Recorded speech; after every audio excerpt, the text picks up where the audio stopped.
So did you have a plan B, or what was that? What was it like from when you made the decision to when you got to a place of total peace and you just accepted that this is my decision? Because I know we had a discussion. The first few days, you kind of were still thinking, okay, what have I done? What have I done? So what was it that got you to that point where you were like, you know what, this is the right decision? And was there actually a plan in place for that?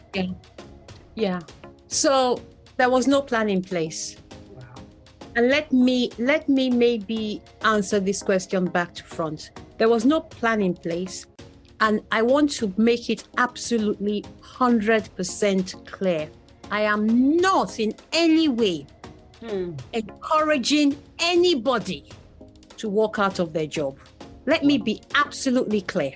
I am not encouraging that. What I am saying is anybody who feels that there has got to be more to their life than what they're doing, chances are there probably is.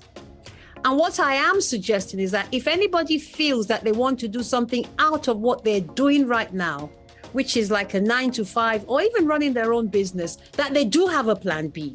I'm not suggesting anybody does it the way I did it. I didn't have a plan B. That was very risky.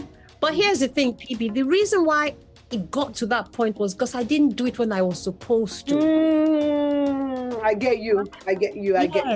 Yes.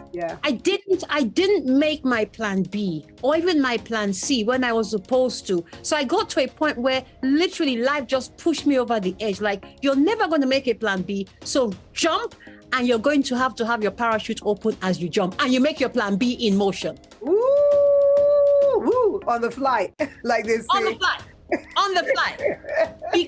Because girl, you have refused to do it when you refused to do it when you were supposed to do it. So what I advise people to do is do it when you're supposed to do it. Don't do what I did. Because I feel like at times we know all we can read all the signs, we can read the writing on the wall, like they say.